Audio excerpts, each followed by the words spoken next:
नमस्कार, मैं V sir English coffee channel से लेके आया हूँ एक और इंग्लिश लर्निंग वीडियो सेशन जिसे सीखने के बाद आपकी इंग्लिश होने वाली है वन मोर लेवल अप। आइए शुरू करते हैं। आज का जो टॉपिक है वो है इट डजंट मीन। शुरू करने से पहले मैं चाहूंगा जितने भी सब्सक्राइबर्स हैं वो प्लीज लाइक कर दीजिए, फॉलो कर लीजिए, और जितने भी नए हमारे व्यूअर्स हैं वो प्लीज सब्सक्राइब कर दीजिए चैनल को, जिससे मैं समय समय पर आपको सिखाने आता रहूं आपके घर पर English.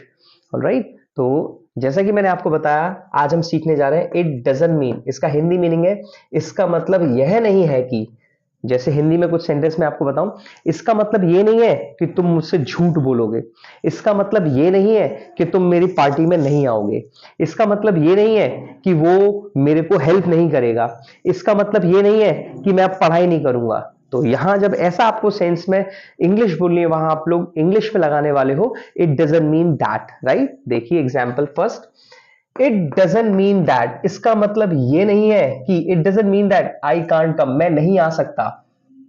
Second example, it doesn't mean that, इसका मतलब ये नहीं है कि she will be in your team, वो तुम्हारी टीम में होगी अब। It doesn't mean that she will be in your team, इसका मतलब ये नहीं है कि वो तुम्हारी टीम में होगी अब। It doesn't mean that I am with you, इसका मतलब ये नहीं है कि मैं अब तुम्हारे साथ हूं, I am with you. I hope आपको समझ में आ रहा होगा। कुछ एग्जाम्पल्स मैं आपको बोल करके दिखाना चाहूंगा। इसका मतलब ये नहीं है कि वो मेरे साथ जाएगा, it doesn't mean that he will go with me. इसका मतलब ये नहीं है कि आप इंग्लिश बोलना सीख जाएंगे, it doesn't mean that you will learn English. इसका मतलब ये नहीं है कि वो तुम्हारे पैसे वापस कर देगा, it doesn't mean that he will give your money back. I hope आपको समझ में आया होगा।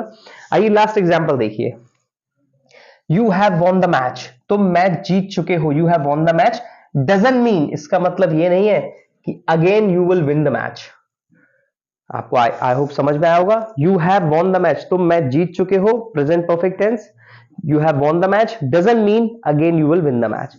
कुछ और एग्जाम्पल मैं आपको बता दूं, सर पहुंच चुके हैं, इसका मतलब ये नहीं कि सर ही क्लास लेंगे, sir has reached there doesn't mean sir will take class there. Mummy ने मना कर दिया है, इसका मतलब ये नहीं है कि वो आपको पैसे नहीं देंगी। Mummy has denied doesn't mean that she will not give you money. मेरी सिस्टर गुस्सा हो गई है, इसका मतलब ये नहीं है कि वो मेरे लिए मैगी नहीं बनाएगी। My sister has got angry doesn't mean she will not prepare Maggi for me. कुछ ऐसे करके आप इंग्लिश को, इस चीज को इंग्लिश में प्रैक्टिस कर सकते हैं। ऑलराइट, इन एग्जाम्पल्स को आप लोग दोबारा से वापस जाइए, फास्ट मोड करिए, स्पीड अप करिए, और एक बार फिर से सुनिए और इनको नोट डाउन करिए, इसको प्रैक्टिस करिए। Your English must be fluent, you will speak flawless English, you will speak fluent English. It's my promise and it's my challenge. Only you have to continue, watch these videos and make these videos and speak fluently.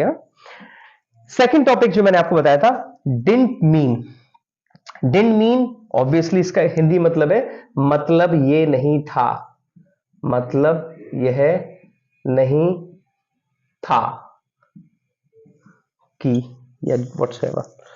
तो हिंदी में मैं कुछ बताना चाहूंगा, मेरा मतलब ये नहीं था कि मैं तुम्हें गुस्सा करूं, मेरा मतलब ये नहीं था कि मैं तुमसे सच छुपाऊं, मेरा मतलब ये नहीं था कि मैं तुम्हारे पास ना बैठूं, उसका मतलब ये नहीं था कि वो तुमसे झूठ बोले, मेरे पापा का मतलब ये नहीं था कि वो तुम्हें गुस्सा कर दें। कुछ ऐसे सेंसेस में हम लोग इसमें डिडंट मीन का यूज करेंगे। एग्जाम्पल नंबर 1 देखते हैं, I didn't mean to interrupt you, मेरा मतलब ये नहीं था कि मैं तुम्हें इंटरप्ट करूं, मेरा मतलब तुम्हें इंटरप्ट करना नहीं था। I didn't mean to interrupt you, interrupt mean दखल अंदाजी करना, मेरा मतलब नहीं था तुम्हें। I didn't mean to scold you, मेरा मतलब तुम्हें डांटना नहीं था। I didn't mean to scold you, scold means डांटना, डांटना, right. So I didn't mean to scold you. Third is, she didn't mean to deceive him, उसका मतलब धोखा देना नहीं था उसको, हिम मीन्स लड़का है उसको, she didn't mean to deceive him, उसका मतलब उसे धोखा नहीं देना नहीं था। He didn't mean to send you for sales, उसका मतलब तुम्हें सेल्स पर भेजना नहीं था, he didn't mean to send you for sales. I hope आपको समझ में आया होगा।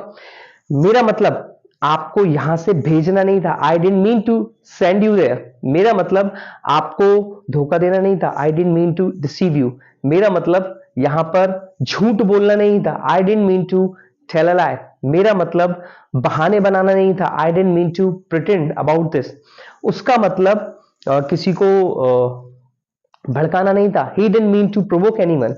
Like this, you can use these two, conditions. इन दोनों conditions को आप practice करें, रिवाइज करें, बोले, अभ्यास करें। डेफिनेटली आप इंग्लिश का एक पायदान और चढ़ेंगे। मैं अभी सर आता रहूंगा इंग्लिश कॉफी चैनल से आपको इंग्लिश आपके घर बैठकर, आपके ऑफिस बैठकर आपको सिखाने के लिए। रिक्वेस्ट सिर्फ इतनी है, शेयर कर दीजिए और लाइक जरूर कर दीजिएगा। थैंक यू सो मच। नए व्यूअर्स प्लीज सब्सक्राइब कर दीजिए चैनल को। Bye bye, take care.